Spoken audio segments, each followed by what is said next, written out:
Good morning, everyone. Look who is here with me.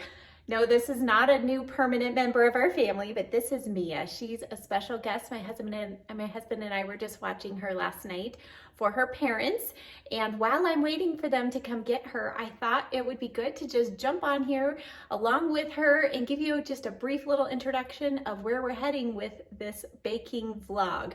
I know it seems a little early to do Christmas baking, but just like with Christmas decorating this year, I just feel ready and my calendar is filling up, and I feel like these next couple days might be my only opportunity to get it done. I also send packages out of state to relatives and friends with some baked goods in them, so I always like to allow extra time for that as well. So I'm gonna bring you along. I don't do a lot of traditional recipes. I do kind of different things. So instead of regular fudge, I do peanut butter fudge, and instead of doing cutout sugar cookies, I do sugar cookie bars and different things like that. So I'm gonna attempt to make sure I pass along the recipes either in the description box below this video or over on my blog. I have had my recipes, a lot of recipes over there as well. If you're new here, hit that subscribe button. And now let's get started with baking day number 1. Okay, my special guest has left, so now it's time to begin.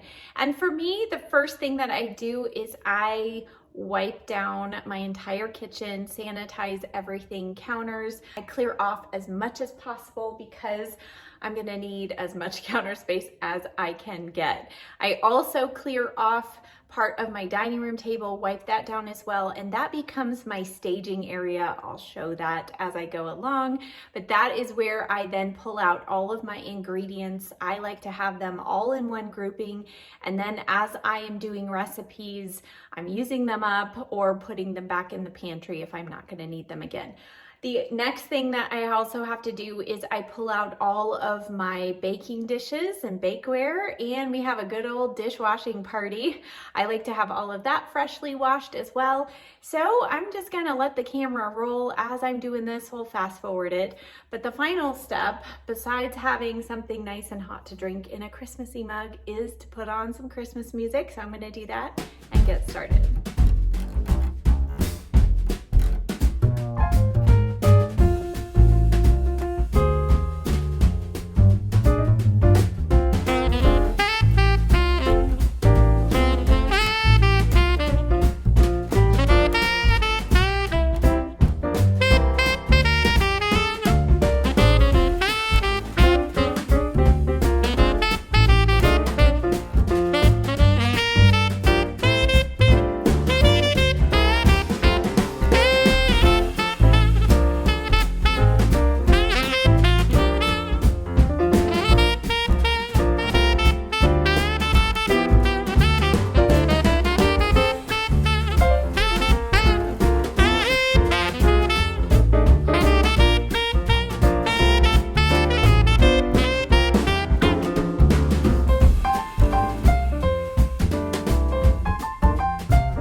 Caramel Dream Bars, and this comes from one of those wonderful church cookbooks, and this is a tried and true recipe. I do 2 batches of it, and it requires a 9x13 pan. So I have 2 of them, and the best thing to do with this recipe is to line your pans with the Reynolds nonstick foil. If you've never used nonstick foil, it is life-changing if you're a baker.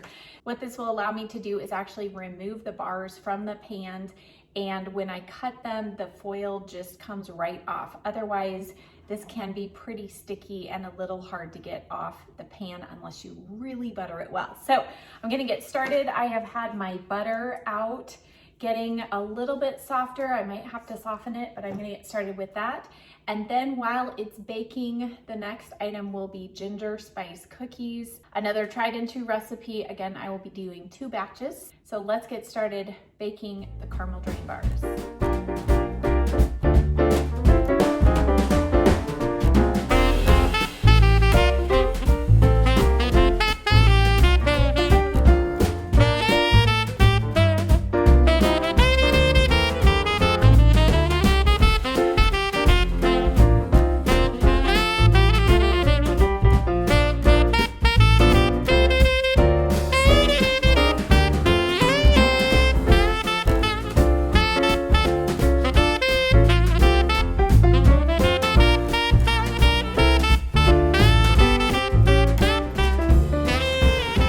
Caramel dream bars are in the oven for their final baking time, and I want to just spin the camera around so you can see what the kitchen looks like after the first recipe.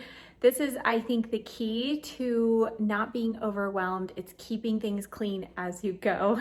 So here is what the island looks like. It's completely clear except for the butter, which is warming up for the next recipe, and then everything has been put away either in the pantry if I'm done with it for good, or back out on the staging table or counter. Over here, I just have my clean mixing bowls and tools in the back. And then I keep a sink full of hot soapy water, change this out regularly, and do the dishes as I go, because now I need a bunch of those mixing bowls for the next recipe. Next, it's time for ginger spice cookies, and this is going to be the dough. It has to go in the refrigerator. So we're gonna mix this all up, put it in the fridge, and then start on the next recipe.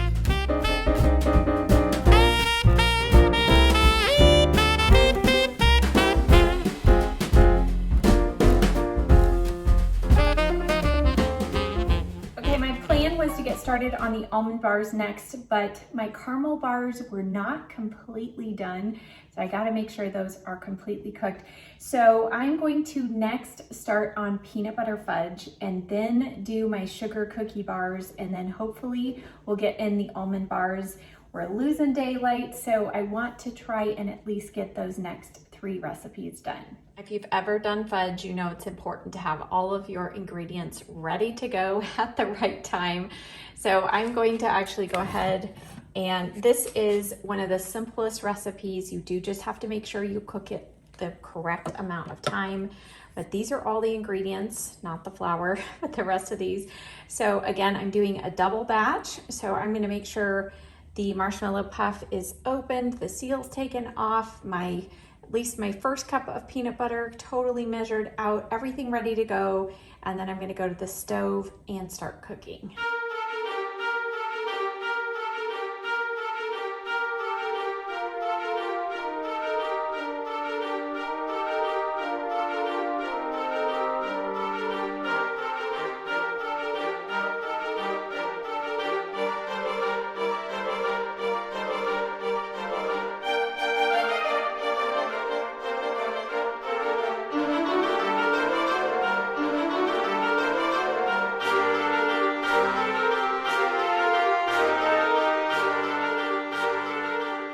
All right, and now is the time with fudge, if you've ever made it, that you're praying that you cooked it long enough and it sets up correctly.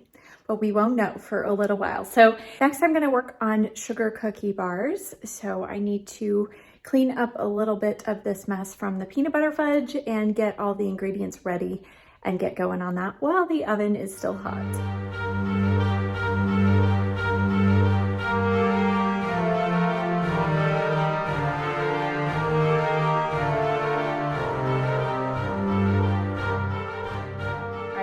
I was gonna make it, but last recipe for tonight is almond bars, and these are my absolute favorite. So I'm gonna get to work on those, and then we'll be back at it again tomorrow.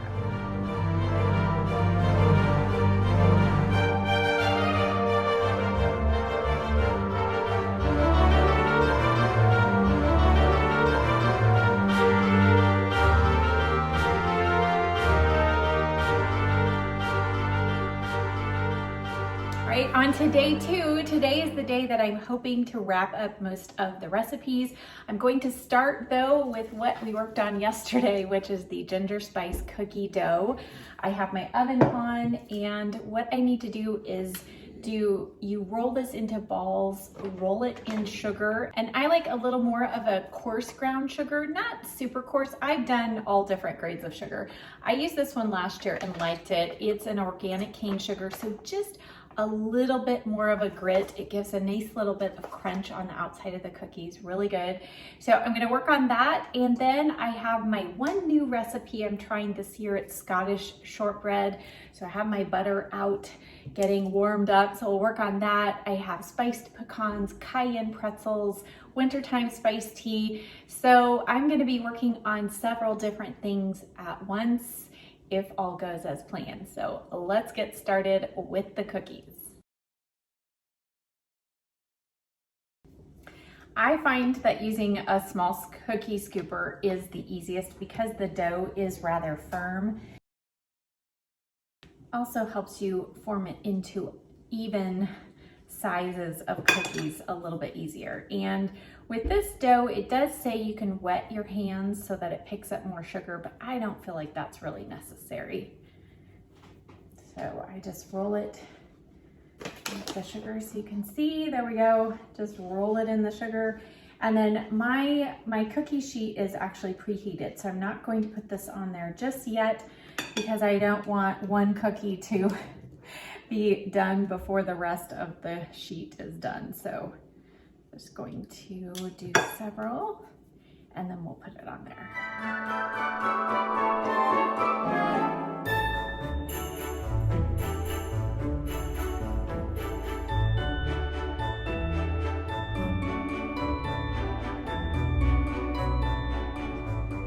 One last step before putting these in the oven is I've learned that you do want to just flatten them a little bit, especially if your dough is cold. Otherwise, they don't really spread like they should.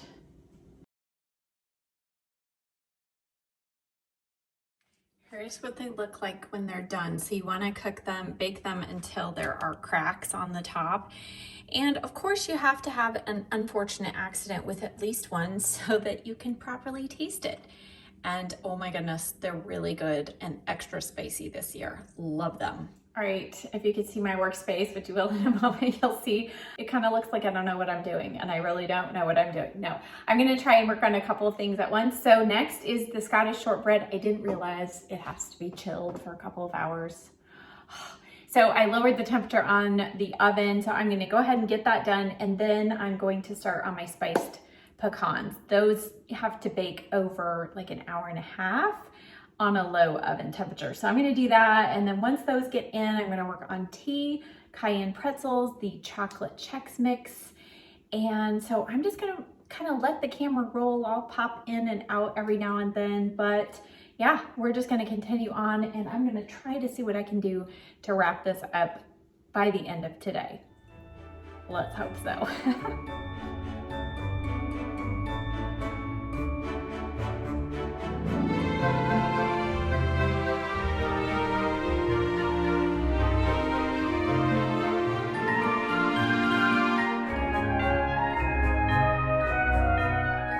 As I jump into the spiced pecans or pecans, wherever you're from, depends on how you say that.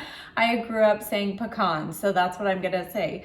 But I am using Holland pecans. Oh my goodness, these are from the Holland Pecan Farm in Georgia. My brother sent me this huge bag because this is near where he lives, and oh my goodness, these are amazing. And this year I'm going to do them in smaller batches. Usually I do like 4 times the recipe all at once, but they don't bake as crispy and as nice as I would like them. So I'm gonna do smaller batches this year. So let's get going.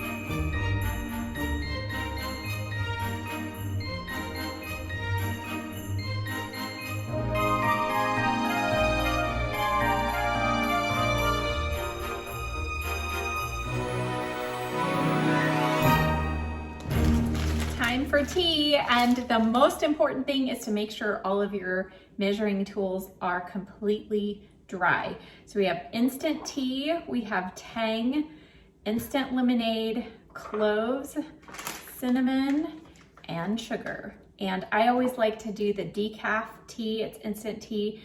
It can be hard to find though, so I've ordered it off of Amazon.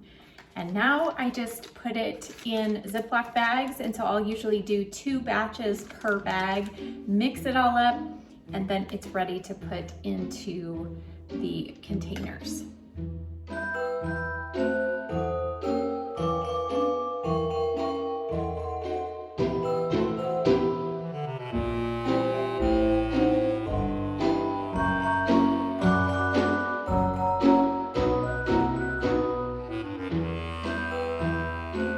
There you go. Looks like one of those sand projects, doesn't it? And I have to say, it's a good test for your Hefty or your Ziploc bags, right? You want to make sure it's completely closed. Make sure nothing's leaking out. There we go. 2 batches down. 4 more to go.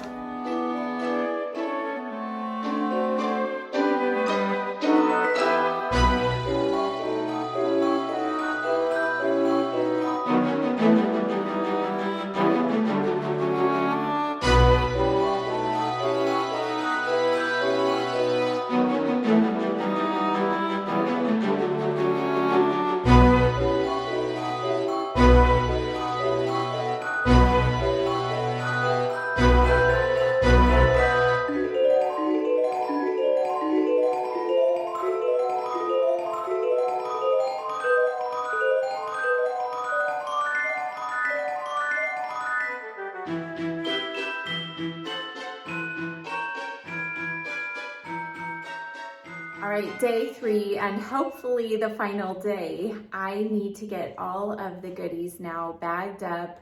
I have to cut the bars, and I need to distribute the tea into these little plastic jars. I'll show you those. And then get the cookies and everything situated.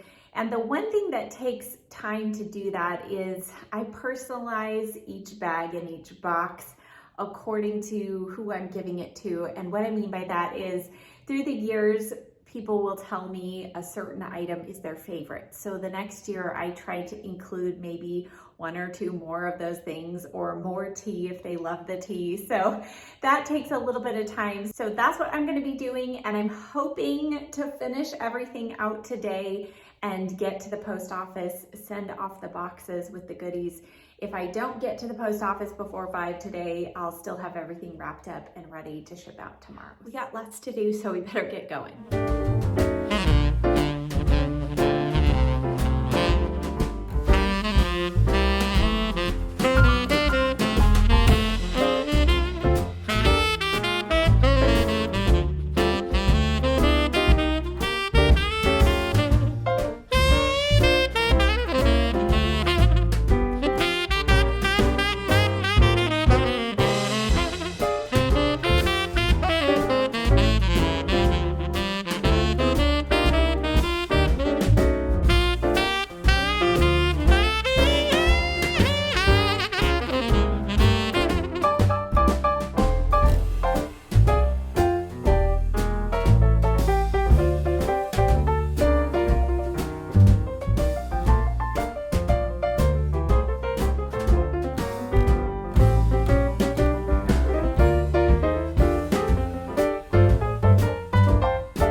here is the final look before everything gets put in boxes and bags. I did already bag up one set of goodies to take to a friend, so I've already made one delivery.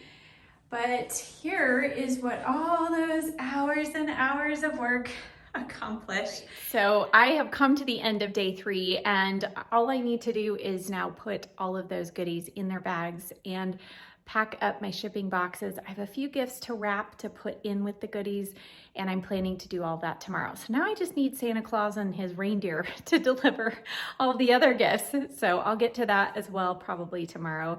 But as you may have noticed, as I was doing the bag for my friend to take to her earlier today, I do like to do a goodie bag content list. I've done this from the beginning, and it's just one of those little extra things that I think makes it seem like it's a little more professional. And I've actually had some people tell me that they look for that in the bag. There was one year I forgot. I was just running behind, didn't get to it, and I had some people notice it was missing.